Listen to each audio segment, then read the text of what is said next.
Up until Wednesday the 22nd of January, I was going to do a video about Inspector Gadget, and that will no doubt appear a bit later on. But then it was announced to me that Terry Jones, an absolute hero of mine and a cornerstone of the most innovative, important and brilliant comedy troupe of all time, had passed away. And they made a rather okay video game for the Spectrum about that. And well, I'll be buggered if it's about a TV show and that's the thing that I do.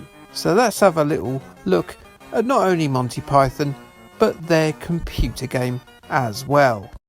There's a lot that can be written about the Pythons, from their origins to their early success, their immensely influential TV show, the tremendous series of movies they put out, including the best comedy film of all time in Life of Brian, and their individual triumphs when it all ended, from movie stardom to sitcoms, and indeed those travelogues. I used to love those, watching them on a Sunday evening.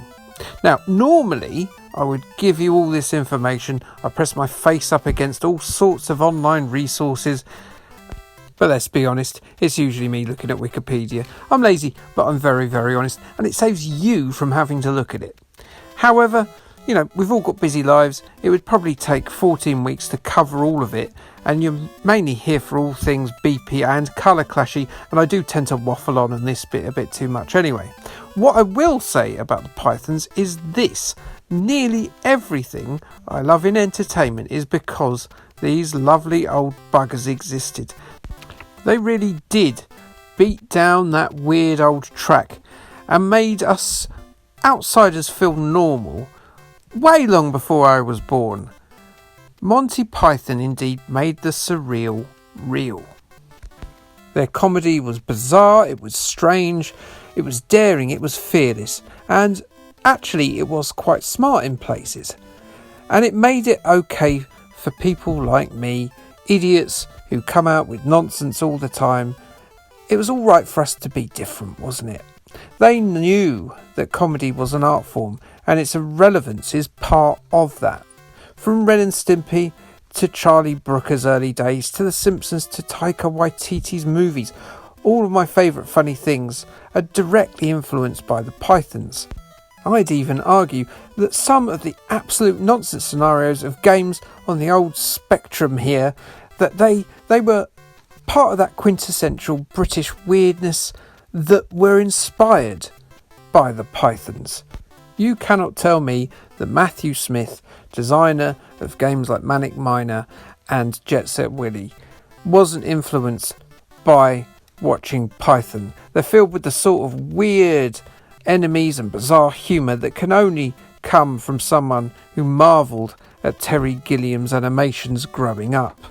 So pardon me for my self-indulgent spaff fest all over our comedic heroes, but thank you Terry G, Eric, John, Michael Graham, and of course you, Terry Jones.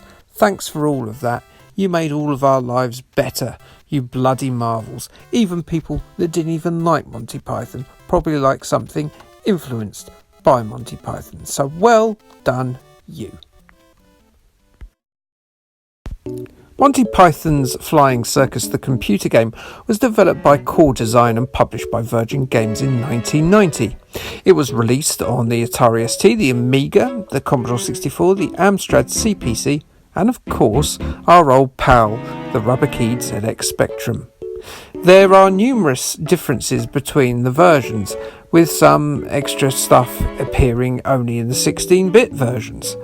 The game is a sort of greatest hits compilation of some of the most beloved sketches featured in the Python series, all squeezed into a varied, not to mention bloody odd horizontally scrolling shoot-'em-up. You'll see the Spanish Inquisition, the Minister of Silly Walks, a dead parrot, and not to mention endless Gilliam-esque animated creations, all intent on stopping game protagonist Mr. Gumby as he stumbles along trying to find all the missing parts of his brain. Along the way, Mr. Gumby will be able to heal himself by rubbing spam on his wounds that can be gathered by shooting hundreds of lumps of stacked cheeses that hinder his progress.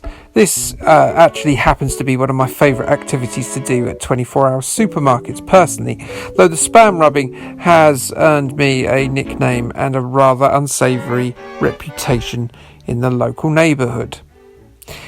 Cheese also acts as an unusual form of copy protection, as you're barred from playing the game until you've identified a selection of fromages from a code called the cheese deck.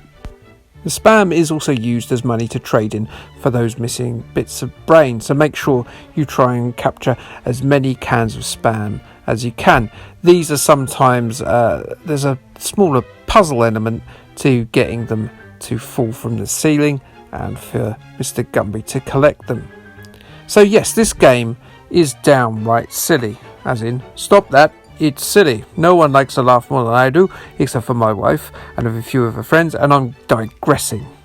So yes, it is silly, but is it funny? Not really. The dead parrot sketch isn't funny because there is a parrot that is dead in it. It's the ridiculous denial and lies of shopkeeper Palin and the articulate exasperation of the customer Cleese. It's absurd. It's the bookend absurd moments of Cleese inaccurately calling Palin Miss and then apologising because he had a cold, with the scene ended by Palin just busting into a Showtime tune about him being a lumberjack, which becomes its own scene about the lumberjack being into cross-dressing and his choir behind him finding that incredulous and a bit unnerving. In this game, the dead parrot merely floats up the screen. That's the joke. It's not funny, is it? It's just odd. Maybe odd's enough, because it's a Spectrum game, and these quintessentially British Spectrum games are just full of odd things like that. But then that's the Spectrum's limitations. You can't use subtlety or funny facial expressions or sound clips or the likenesses of the stars in a 8-bit computer game on the Spectrum, but you can recreate those unsettling, weird moments of animation by Gilliam, and it is fine and it does work. Mr. Gumby's head is the only constant, as his body is constantly swapped out for fish, birds, and sometimes just a foot, which changes the gameplay in different ways, and it all looks suitably weird, and it is a kind of a pretty game as well. I think that it's very colourful, and the monochrome aspects of it are very crisp. It fits in very well with the very British Spectrum weirdness that its source material inspired in its look and in its feel, and it's a fairly good game at that. Control is sharp, stage is varied, and the whole production is as well done as we could possibly hope for.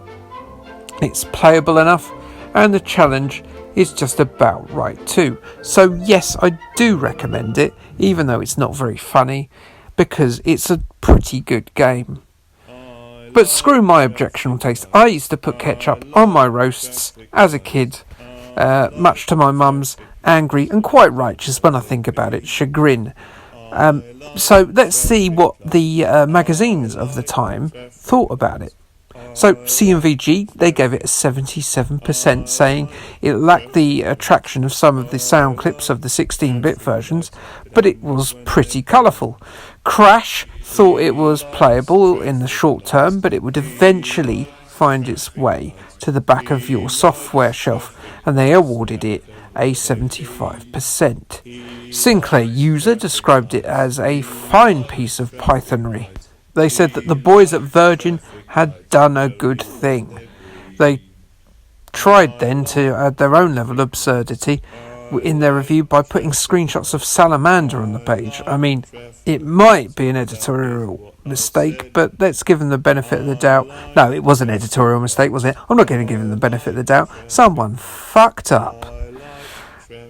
Your Sinclair loved it though, despite the reviewer Andy Ide not being a fan of Python. He bestowed it with a 90% and a Mega Game Award, describing it as a tip-top stomper. I've never heard anything described as a tip-top stomper, so it must be blooming good. And so that's that then. Sorry for the lack of facts, and I'm sorry that the game felt a bit secondary this week, But it was an emotional time for me, and I thought I'd pay a little tribute to some real comedy legends. R.I.P. Terry, you lovely old git. Okay, thanks, bye. I like traffic lights.